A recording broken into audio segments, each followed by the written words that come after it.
करके माननीय प्रधानमंत्री जी ने जो एक राजनीति को एक नया रूप दिया है, नई दिशा दी है, नया स्वरूप दिया है, जिसके कारण से राजनीति में एक बड़ा परिवर्तन, बड़ा चेंज आया है।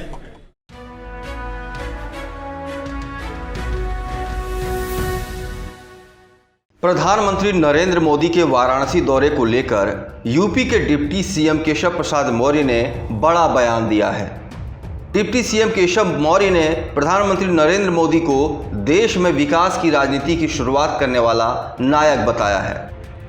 केशव प्रसाद मौर्य ने कहा कि पीएम मोदी देश में विकास की राजनीति की शुरुआत करने वाले नायक हैं। डिप्टी सीएम ने कहा कि इसके पहले के लोगों ने जाति की राजनीति को बढ़ाने के साथ ही तुष्टीकरण और परिवारवाद को बढ़ाने का काम किया है। कि आज प्रधानमंत्री जी अपने संसदीय क्षेत्र वाराणसी में हैं और करोड़ों की योजनाओं की सौगात दे रहे हैं, चाहे स्टेडियम हो, चाहे अक्षय पात्र हो, और किस तरह से मानते हैं कि 2024 की ये तैयारी भी है और लगातार उनका जो स्नेह है यूपी के साथ बना हुआ है। देखिए, माननीय प्रधानमंत्री जी का अपने संसदीय क्षेत्र में तो आगमन हुआ ही है, उत्तर प्रदेश में आगमन हुआ है।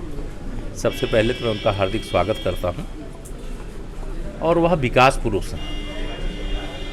इस देश के अंदर विकास की राजनीति शुरुआत करने के एक तरह से वो नायक हैं। अन्यथा इस देश में जाति की राजनीति होती थी, इस देश में तुष्टीकरण की राजनीति होती थी, लेकिन विकास की राजनीति नहीं होती थी।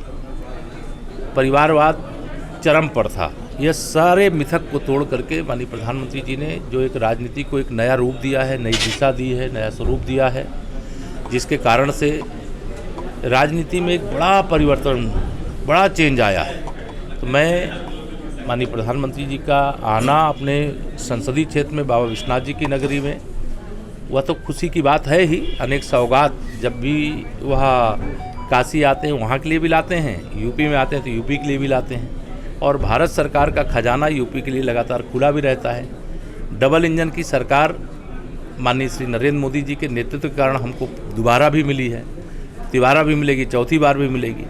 वह विश्व का सबसे लोकप्रिय चेहरा है मोदी जी का और सबसे मजबूत नेतृत्व है, और हम सब ऐसी पार्टी के कार्यकर्ता हैं, इस पर हमें गर्व है। उन्होंने उम्मीद जताई है कि इस बार भी प्रधानमंत्री नरेंद्र मोदी यूपी को बड़ी सौगात जरूर देंगे। वहीं ओम प्रकाश राजभर द्वारा सपा सुप्रीमो अखिलेश यादव के एसी कमरे से निकलने की सलाह पर डिप्टी सीएम केशव प्रसाद मौर्य ने कहा कि ये उनका निजी मामला है, इस पर सपा के लोग बताएं कि वास्तविकता क्या है।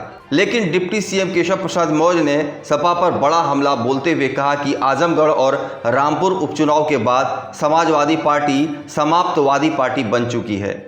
अखिलेश यादव पर खुद ही निशाना साध रहे हैं कि वो एसी कमरे से बाहर निकले, और अखिलेश जी भी लगातार जो है भाजपा पर हमले कर रहे हैं। तो क्या कुछ चल रहा है अखिलेश की पार्टी में? ये तो सपा वाले बताएंगे उनकी पार्टी में क्या चल रहा है, लेकिन मेरी जानकारी के हिसाब से आजमगढ़ और रामपुर में कमल खिलने के बाद सपा समाप्तवादी पार्टी बनने की ओर बढ़ गई। वहीं विपक्ष के राष्ट्रपति प्रत्याशी यशवंत सिन्हा के लखनऊ में अखिलेश यादव से मिलने के सवाल पर डिप्टी सीएम ने कहा कि ये लोकतंत्र है, यशवंत सिन्हा जी को किसी से भी मिलने का अधिकार है। डिप्टी सीएम केशव प्रसाद मौर्य ने एनडीए की राष्ट्रपति पद की प्रत्याशी द्रौपदी मुर्मू को लेकर कहा कि उन्हें देश भर के लगभग सभी दलों का समर्थन प्राप्त है। यशवंत सिन्हा जी आज लखनऊ में हैं, जो कि विपक्ष के राष्ट्रपति पद के उम्मीदवार हैं। अखिलेश जी उसमें प्रेस कॉन्फ्रेंस करने जा रहे हैं। नहीं, कोई प्रत्याशी होता है, आता है, वो आवे, उसमें हमें कोई विरोध नहीं है।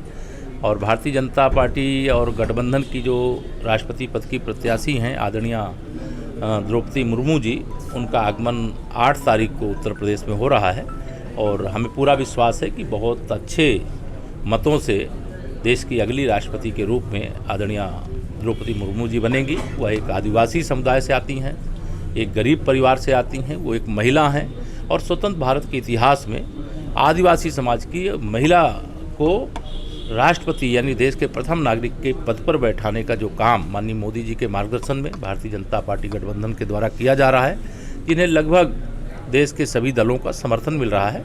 और मैं भी सबसे अपील करता हूं कि अंतरात्मा की आवाज़ पर अपने वोट का उपयोग करें। वो देश की इकलौती आदिवासी महिला हैं जिन्हें राष्ट्रपति पद का उम्मीदवार बनाया गया है। ये देश के लिए गौरव की बात है। डिप्टी सीएम केशव प्रसाद मौर्य ने दावा किया है कि द्रौपदी मुर्मू भारी मतों से जीतकर देश की राष्ट्रपति की कुर्सी पर बैठेंगी। चैनल को देखने के लिए लाइक करें, सब्सक्राइब करें और बेल आइकन दबाना ना भूलें।